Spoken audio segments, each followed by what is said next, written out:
ha llevado a muchos a buscar a Dios y darse cuenta de que necesitan a Dios en sus vidas, de manera que, como todo lo que sucede en este mundo, nada sucede por azar. Todo sucede de acuerdo al plan de Dios. Y eso es lo que vamos viendo y iremos viendo en Zacarías, primero el capítulo 5, y la semana que viene capítulo 6, que voy a necesitar un poquito más de tiempo porque tiene una parte sumamente importante allí. Ahora, en estos dos pasajes, capítulos 5 y 6 que estaremos viendo, en estos dos pasajes se nos muestra el lugar que ocupa, digamos, que ocupa el ser humano en los propósitos de Dios. Vamos a estar mencionando mucho a Israel por una razón muy sencilla, que esto que Zacarías era israelita y que digamos, las profecías fueron hechas allí en Jerusalén, de manera que habrá referencia a eso, pero quiero que lo ubiquemos dentro del plan maestro de Dios, dentro del cual aún esto que estamos pasando tan terrible del COVID, sin embargo, Dios lo permite. Él sabe el porqué, pero lo que estamos viendo es bendiciones que no nos esperábamos en esta época. Y como personas se han detenido un poco de su vida de espaldas a Dios y están aceptando a Dios precisamente por esta situación que les ha hecho pensar en las cosas que son de valores eternos. Diciendo eso, vamos directamente al pasaje, si tenéis la Biblia allí delante. Como introducción, diríamos que las visiones anteriores han sido profecías de esperanza y de gloria. Vienen ahora algunas de juicio. O sea, aparte, tenemos que ir viendo que Dios va obrando a través de toda la historia. Nada sucede para azar. Todo sucede según su plan maestro, de lo cual todo lo que está sucediendo parte de ahí. Dios tiene dos maneras de tratar con el pecado y ambas concuerdan con la santidad de su naturaleza. En las visiones previas, o sea, en los capítulos 1 al 4, había sido en la gracia divina revelada y su plan para restaurar a Israel y reconstruir el templo. Pero con respecto a los que persistían en sus pecados, a pesar de la gracia divina, habría juicio. Y entonces en los primeros 4 versículos vemos que los israelitas habían regresado del exilio, curados de la idolatría, o sea, eso que les había llevado allí realmente pagana, pero permanecían centrados en sí mismos y espiritualmente áridos, secos. Y lamentablemente, a pesar de todo lo que Dios había hecho y que los había llevado a ellos de vuelta a su tierra, sin embargo, ellos estaban actuando de espaldas a Dios en un sentido. Y entonces Ageo, un contemporáneo de Zacarías, les reprendió por vivir en lujo mientras que la casa de Dios permanecía sin terminar. Y sin embargo ellos seguían pensando que merecían el favor de Dios. Por eso entonces esa sexta y séptima visión fueron enviados para corregir ese concepto erróneo. Tenía que ser algo gráfico, no había PowerPoint en ese momento, no había televisión, nada por el estilo. Dios habría de usar otras maneras para hablarles. En el simbolismo en las escrituras, un rollo significa la palabra escrita. Y de eso se habla en la primera parte, cuando dice allí que esa es la medición que sale sobre la base. ¿Y qué es lo que ve allí? Un rollo que volaba. Claro que no es un ovni, nada que ver con aquello, pero sí era algo que llamaba la atención. O sea, es el simbolismo de la palabra escrita, sea de Dios o del hombre. Y hay pasajes, si es posible, quizás podamos hacerles llegar las notas después y ustedes lo pueden ver ahí con los otros pasajes. También nos habla del registro de los pecados, porque dice la Escritura que los rollos fueron abiertos. O sea, en este caso el rollo parecía estar abierto, de caso allí. Pues de otra manera, ¿cómo podía determinarse el tamaño?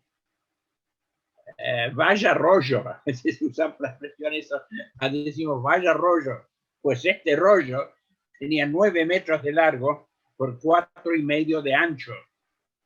Esas dimensiones eran significativas, ya que eran las mismas medidas del lugar santo del templo, donde actuaban los sacerdotes.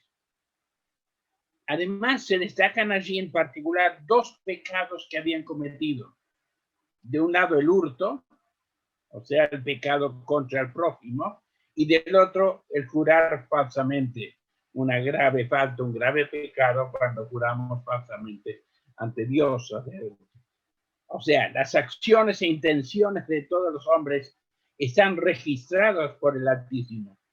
Y un día esos rollos o libros serán abiertos y serán juzgados por lo que está escrito allí.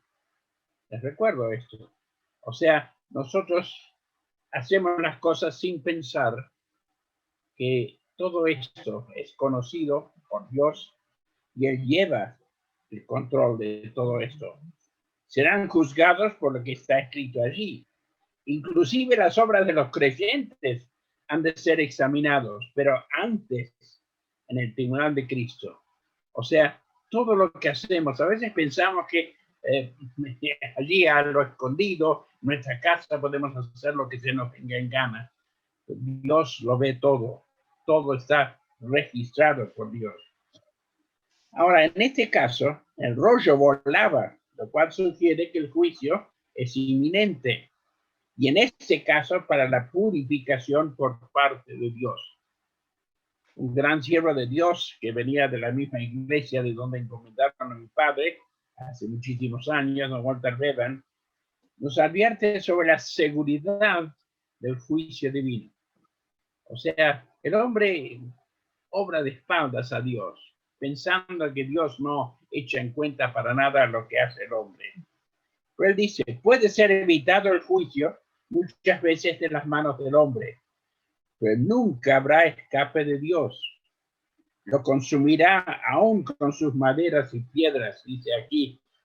Yo he hecho salir, dice Jehová de los ejércitos, vendrá a la casa del ladrón y a la casa del que jura falsamente en mi nombre y permanecerá en medio de su casa y la consumirá con sus maldades y sus piedras. Ahora Dios, o sea, él advertía entonces que el juicio muchas veces de la mano del hombre nunca habrá escape de Dios, lo consumirá con sus maderas y piedras. O sea, Dios no había sido ciego y había notado todos los males. Es decir, nosotros a veces pensamos que nos podemos salir con la nuestra, que podemos hacer lo que nos venga en gana, que total nadie se va a dar cuenta. Estamos muy equivocados. Hay alguien que todo lo ve, todo lo conoce. Y según la Escritura, todo está registrado. O sea, vaya rollo, decimos a veces, pero en este caso no es algo para reírnos, sino algo serio. Porque pensamos en aquello que pasa con nosotros, todo queda registrado. Todo lo que ha acumulado será consumido. Dios no había sido ciego y había notado todos los males.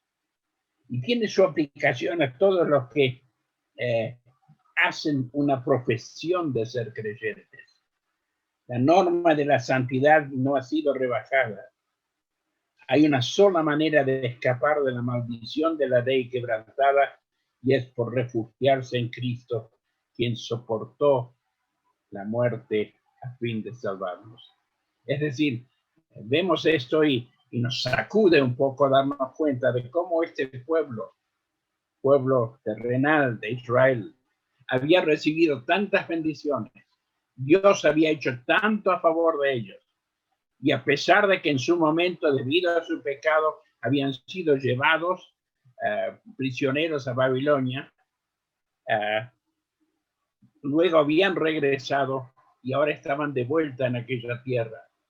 Y si bien nosotros vamos a ver uno o dos pasajes hoy y el próximo miércoles donde parece estar indicando también la estancia del Señor cuando el Señor iba a estar en la tierra, pero además de eso, es ver las cosas en la perspectiva de Dios. Ver las cosas, nosotros lo vemos y vemos lo que está delante nuestra, apenas si vemos eso, y lo que acabamos de ver y acabamos de pasar. Pero Dios es aquel que todo lo conoce, todo lo sabe, y entonces esto es muy importante tomarlo en cuenta. Por eso vuelvo a decir, todo lo que ha acumulado será consumido. Dios no había sido ciego, había notado todos los males y tiene su aplicación a todos los que hacen una profesión de ser creyentes. La norma de la santidad no ha sido rebajada.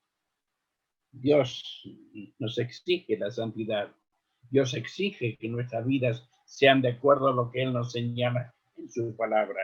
Y entonces, la única forma de escapar de la maldición de la ley quebrantada es a refugiarse en Cristo, quien soportó la muerte a fin de salvarnos. Y esto es lo maravilloso que de alguna manera aquí se está anticipando, aunque en pequeña parte, lo que habría de hacer el Señor, pero también nos lleva a mirar más adelante al propósito total de la historia. Y en estos capítulos 5 y 6 se parece imposible, pero en ese pequeño pasaje, sin embargo, Dios nos da un panorama total de la historia y dónde estamos ubicados en ese pasaje.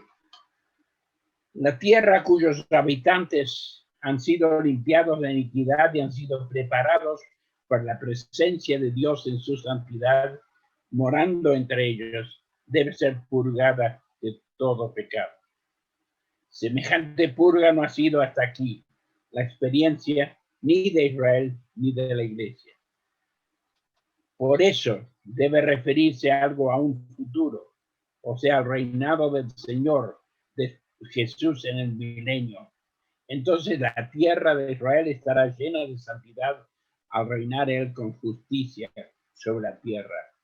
Dice la Escritura más adelante en este mismo libro de Zacarías, en capítulo 14, y todos los que sobrevivieren de las naciones que vinieron contra Jerusalén subirán de año en año para adorar al Rey, a Jehová de los ejércitos.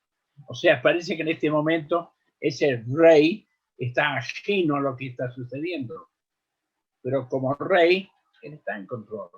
Dios sabe lo que está pasando en este mundo, sabe lo que el hombre en su necedad está haciendo y hacia dónde eso le va a conducir.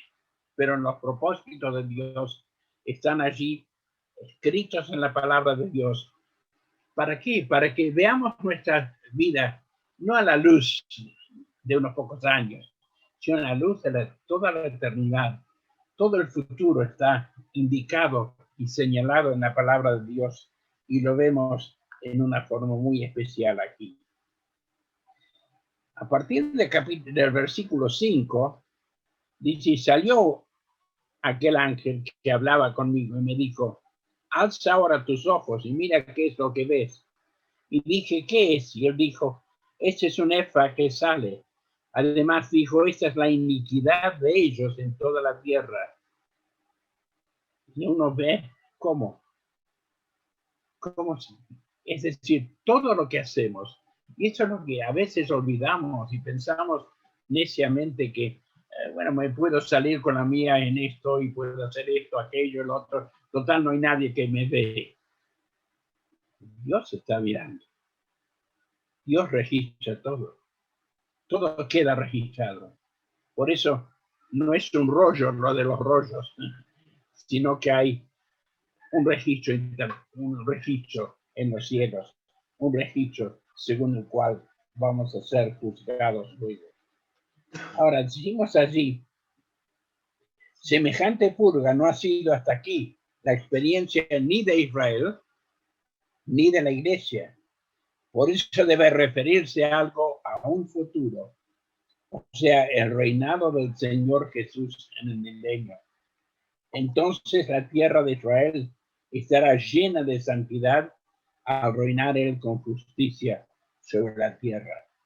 Dice allí más adelante en este mismo libro de Zacarías, y todos los que sobrevivieron de las naciones que vinieron contra Jerusalén subirán de año en año para adorar al Rey Jehová de los ejércitos. O sea, a propósito, he leído eso 2 veces para que entendamos de que lo que está sucediendo ahora, y la verdad que a mí me entusiasma el hecho de que veo como estas cosas que se anticiparon acá parecían imposibles, sin embargo se están cumpliendo. Ya se ha cumplido en parte. Y si se ha cumplido en parte, podemos estar seguros que también se ha de cumplir el resto. Pero qué hermoso es para nosotros pensar que nuestro futuro, si ponemos nuestra fe y nuestra confianza en el Señor como Salvador personal, está asegurado. Nosotros ni siquiera vamos a estar viendo esto que vamos a estar mencionando hoy y el próximo miércoles. ¿Por qué? Porque estaremos, es decir, aquello que se anticipa allí, porque ya previamente habremos sido arrebatados de la presencia de Dios. Y esto es lo maravilloso. Pero el mundo, la palabra de Dios nos anticipa aquí claramente qué es lo que va a pasar. Ahora, los versículos siguientes, del 5 al 11, si en la visión anterior del rollo que volaba, vimos la tierra siendo purgado de los pecadores en la tierra, ahora se trata del destierro de todo pecado de ella. Y uno puede decir esto, bueno, cada vez es mayor la medida, desde luego, del pecado que hay en el mundo. Pero encontramos en este caso, se habla de un cántaro de barro de unos 36 litros, no estamos hablando de algo pequeño, 36 litros, con una mujer en su interior, en este caso figura de la maldad. Y cuidado, quiero hacer una aclaración aquí, no quiero que todas las hermanas me estén tirando algo a mí al decir esto, que para que nuestros hermanos no se ofendan por ello, cabe destacar que la palabra para maldad es femenina. Y quizás por ese motivo se emplea la figura de una mujer. No es que estemos en contra de la mujer de ninguna manera. La palabra de Dios muestra que los propósitos de Dios son para tanto el varón como la mujer. Aquí la ilustración, sí, de la maldad personificada allí. Ahora, cuando el apóstol Pablo habla a los corintios, también interpreta que somos vasos de barro, solo que allí se nos ve conteniendo un tesoro que Dios en su gracia nos ha dado. Me encantó ver esto porque realmente uno piensa, y voy a leer el pasaje allí en 2 Corintios 4, 6 y 7, porque ya que habla de vasos de barro, ¿y eso qué tiene que ver conmigo? Sí que tiene que ver conmigo, porque se usa esa imagen, se usa ese ejemplo en 2 Corintios capítulo 4, notad lo que dice allí los versículos 6 y 7, para que veamos lo que nos indica la escritura. 2 Corintios 4, 6 y 7. Nos dice allí,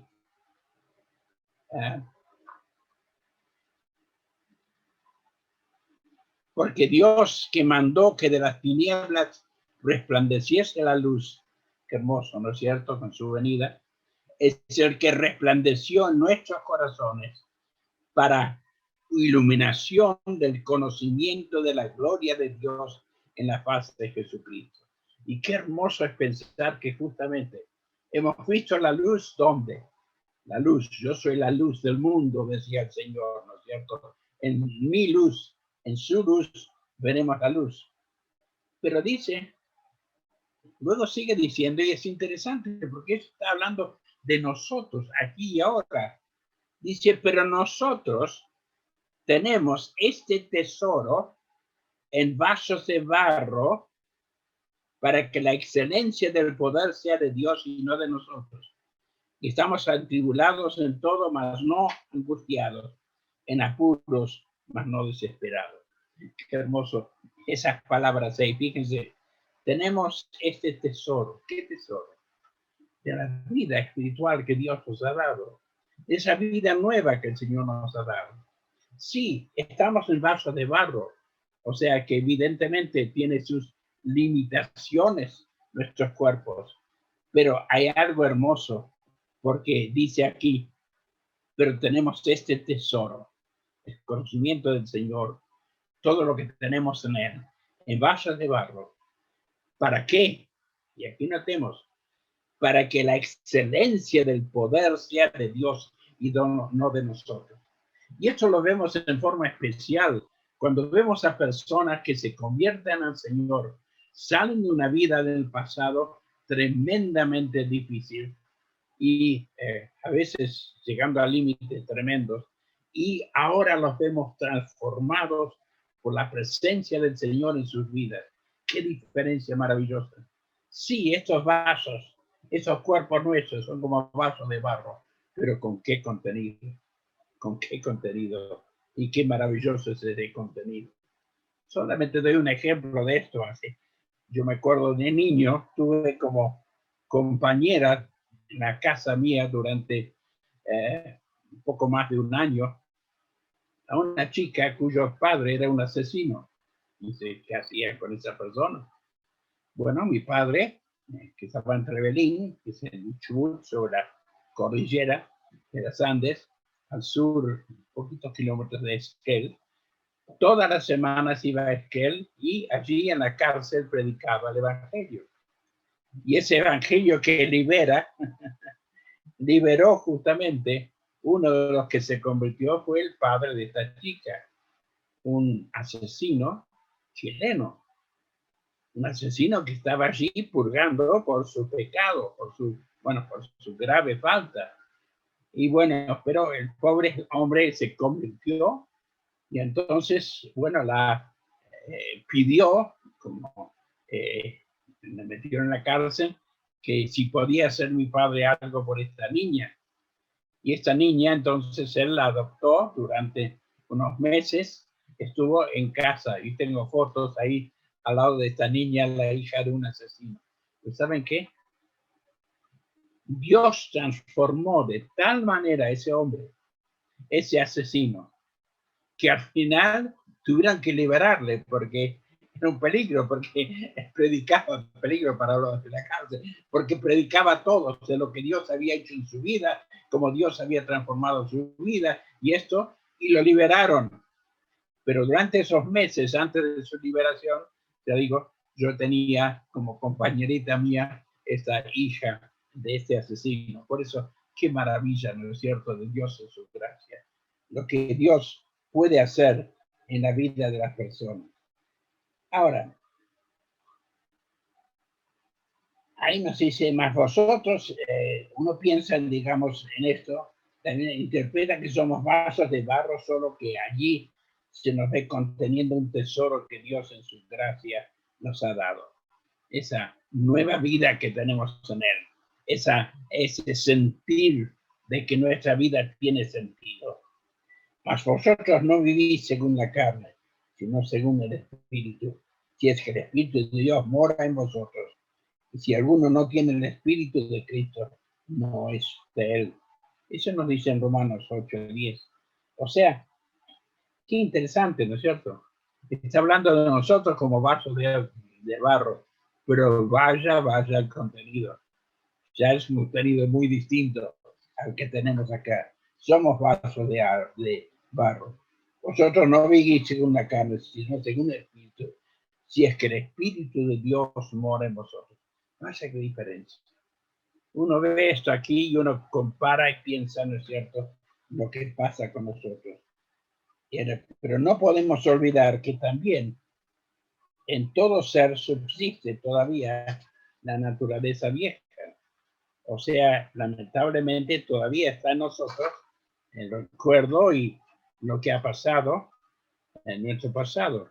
Y por supuesto que esa vieja naturaleza va a estar luchando, ¿no es cierto?, para salir a la luz. Y por eso aquí se nos habla de que se puso una tapa de plomo. Bueno, ¿cuál es la figura aquí para eso? Digamos, se le puso una tapa de plomo a aquella mujer que representaba la maldad. ¿Y cómo podemos hacerlo hoy? Seguimos la figura allí, mantenerlo bajo control. No lo podemos desarraigar totalmente, pero es posible considerar esa vieja naturaleza muerta o crucificada con Cristo. Así dice la Escritura en Gálatas 2:20. Con Cristo estoy juntamente crucificado, y ya no vivo yo, mas vive Cristo en mí. Y lo que ahora vivo en la carne, lo vivo en la fe del Hijo de Dios, el cual me amó y se entregó a sí mismo por mí. En la misma línea de pensamiento, notamos que lo que nos dice Pablo, él nos advierte en Romanos 6:12, en la versión popular, dice así: no dejen que el pecado siga teniendo poder sobre su cuerpo mortal, obligándoles a obedecer los deseos de la carne. O sea, no deje que no reine el pecado en nuestras vidas. Pero ¿cómo se logra esto? Pues se trata de una lucha constante de fe y oración. Y ese pasaje nos sugiere la solución: una tapa de plomo que decididamente manda a la mujer, o sea, la maldad, al fondo. Un siervo de Dios, Vine, sugiere que esta maldad haya su fuente en Babilonia. Al parecer será restablecida y expuesta en su carácter perverso en la tierra de Sinar, otro nombre para Babilonia. Es la hora más negra que aguarda aún a la nación de Israel, la de su asociación futura con el anticristo. Uno va viendo todo esto, pero ¿cómo se está anticipando ya en el Antiguo Testamento? Sí, también en Zacarías se anticipa la venida del Señor, lo que el Señor habría de hacer, pero también mira más allá de eso. Y por eso quiero que nosotros veamos las cosas, estamos tan dentro de todo lo que está sucediendo, dentro de esta burbuja del tiempo, por así decirlo, que estamos viviendo, que no nos damos cuenta que esto solamente es parte de la historia, parte de los propósitos, de lo que Dios permite, no que Él lo produce, que Él permite que suceda en este mundo. Y para llevar al mundo, entonces, a pensar en qué es lo importante. Y por eso, digamos, eso es lo hermoso de lo que vemos aquí. Dos mujeres con alas que tenían el viento en ellas, dice la Escritura, alzaron el efa y lo llevaron a la tierra de Sinar, o sea, a Babilonia. Y es interesante lo que alguno ha sugerido en cuanto a esto. Se ha sugerido que no es inapropiado que el sistema engendrado por el efa, que en su esencia es el culto a Mamón, o sea, al dinero, el materialismo personificado por esta mujer, que ejerce tanto poder en el mundo, pienso lo que es el materialismo en la actualidad. El propósito del mensaje es que tal sistema de maldad, tan ajeno a la tierra donde el Rey de Justicia tendrá su trono, será expulsado y llevado a donde pertenece. Es una verdad solemne que este mal poder del efa está saliendo con su mala influencia a todo el mundo. El comercio y el dinero traen más y más a las naciones bajo su poder. La legislación y los gobiernos se acomodan más y más a sus demandas. Sus ramificaciones tan diversas y extendidas afectan a todos. Y la verdad que lo vemos cada vez más. El materialismo, que que domina este mundo.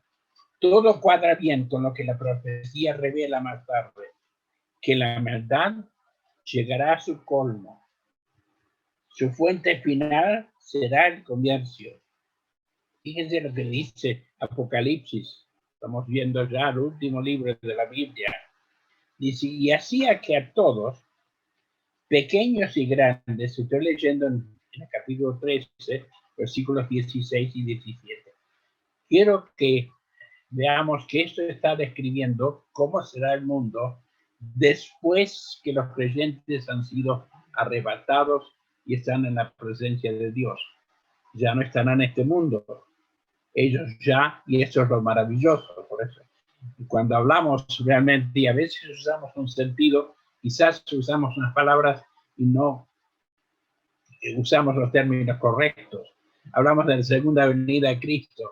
En realidad, para nosotros, ¿qué hay? No hay una segunda venida para nosotros porque nosotros seremos arrebatados. El arrebatamiento de la iglesia. No tendremos que pasar por lo que va a pasar por este mundo y que está anticipado aquí en la palabra. Y aún en un libro tan antiguo como el de Zacarías está anticipado.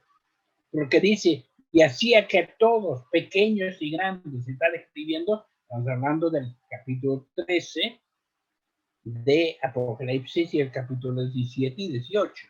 O sea, son pasajes que están describiendo cómo será el mundo después que la iglesia ha sido arrebatada. O sea, no estaremos en este mundo.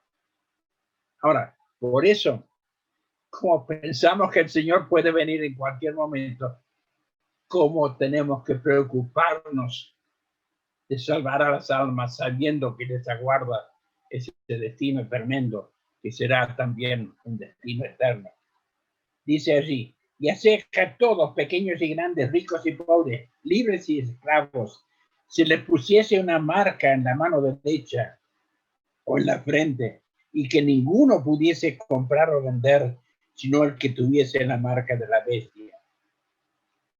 Resulta interesante notar que en esos dos capítulos se ve a Babilonia como el origen de los sistemas religiosos y comerciales que son antagónicos al único y verdadero Dios. Ahora, uno piensa en un momento, qué bendición. O sea, aquello que se anticipa que va a suceder en este mundo, y lo tenemos en esos capítulos, ¿cierto? A partir del capítulo 4 de Apocalipsis, tenemos la descripción de cómo será el futuro de este mundo, pero en el cual nosotros, los que hemos creído en Cristo como Salvador personal, ya no estaremos, porque habremos sido arrebatados previamente por el Señor y estaremos gozándonos con el Señor.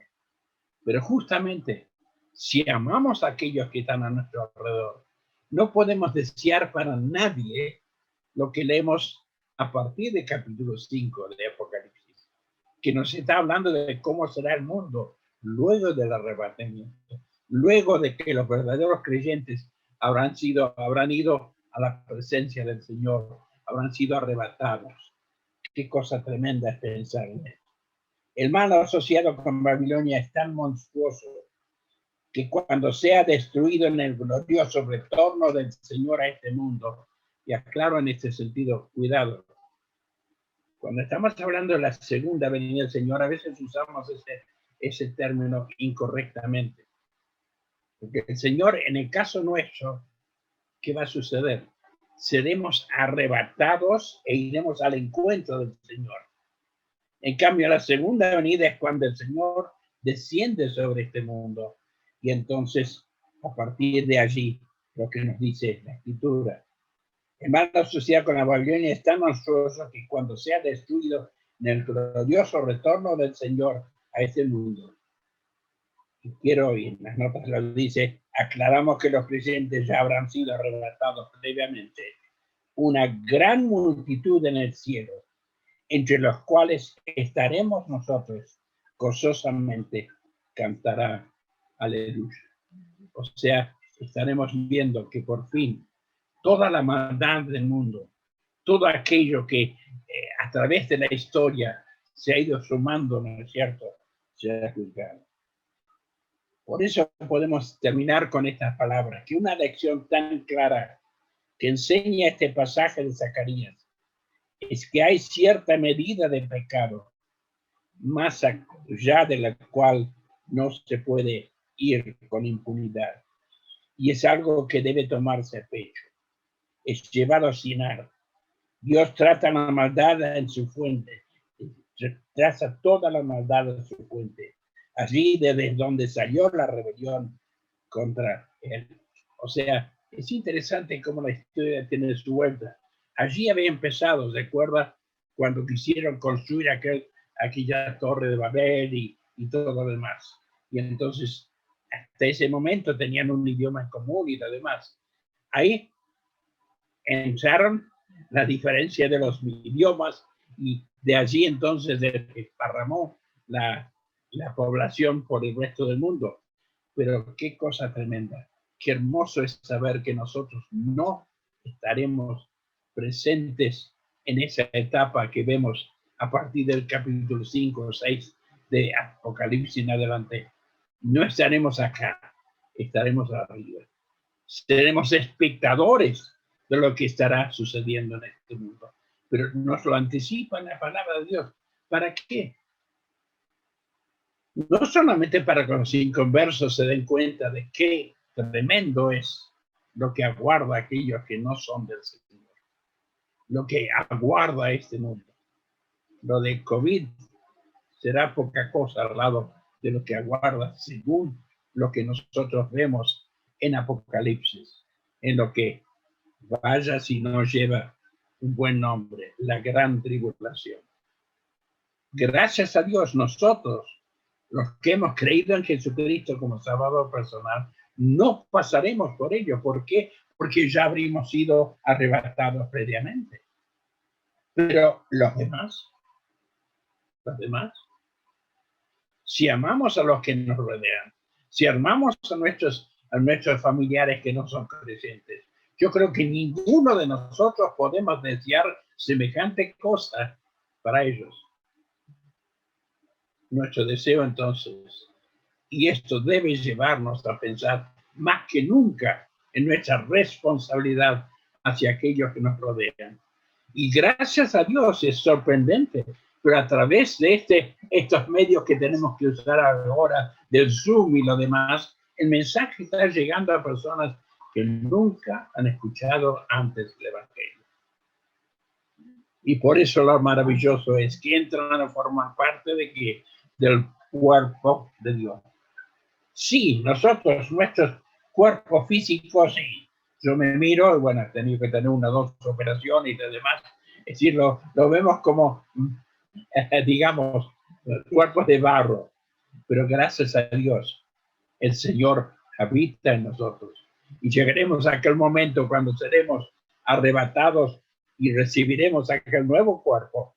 Y en su momento, entonces, sí, lo que se anticipa también más adelante en Zacarías, estaremos viendo luego con el Señor para reinar durante el milenio. Dios tiene propósitos hermosos para los suyos, pero para los demás no podemos negar lo que está pasando a nuestro alrededor. No podemos dejar de ver las señales. Ustedes, justamente Zacarías habla muchísimo, porque está hablando al pueblo de Israel. Y lo que ha pasado, de los 14 millones o lo que sea el número exacto de judíos que hay, la mitad nada más están de vuelta en su tierra. Todavía falta el resto, de los cuales, bueno, en Argentina tenemos un buen número de judíos, el 4º país del mundo con número de judíos. Pero qué cosa tremenda, ¿no es cierto?, pensar que como hijos de Dios, nosotros nos aguarda una eternidad maravillosa en la presencia de Dios. Seremos arrebatados, no tendremos que ver lo que va a suceder a nuestro alrededor, pero que estaremos viendo, estaremos viviendo y disfrutando ya de la presencia de Dios. Y luego volveremos para reinar junto con el Señor. Que el Señor nos ayude y de paso la semana que viene vamos a estar viendo un pasaje mucho más hermoso porque estaremos viendo algo muy, muy lindo, una expresión para que yo quiero que ustedes lo vayan leyendo el capítulo y vean un título excepcional que encontramos allí, uno de los tantos títulos del Señor. Yo estoy por empezar a escribir un libro sobre los nombres y títulos del Señor y tengo 27 capítulos, tengo que reducirlo por la cantidad de distintos nombres. Pero qué hermoso es pensar que nosotros vamos a estar disfrutando de la presencia de Dios. Pero si amamos a nuestros vecinos y a los demás, no vamos a querer que ellos tengan que sufrir las consecuencias del pecado por no ser del Señor. Si les amamos, vamos a preocuparnos más que nunca de hacerles llegar el mensaje del Evangelio. Que el Señor nos ayude para que así lo entendamos y lo sintamos de todo corazón y veamos que estas cosas han sido escritas. ¿Para qué? Para sacudirnos un poco, para que veamos, ojo, miramos hacia adelante, algunos miran hacia adelante con, digamos, pensando que todo será hermoso, maravilloso, etc. Para el mundo, no. Para los que están fuera de Cristo, no. Porque la palabra de Dios lo anticipa claramente. Por eso, con cuanto más esmero, con cuanto más dedicación debemos salir en busca de las armas para que ellos puedan encontrarse. Y vamos a ver esto en el próximo capítulo, para que puedan encontrarse con el renuevo, ese maravilloso renuevo. Es uno de los tantos títulos, ya dije, voy a escribir el título, es uno de ellos, el renuevo del Señor. Que el Señor nos ayude para que así nos preocupemos de alcanzar a los que les aguarda este terrible futuro si no están en Cristo.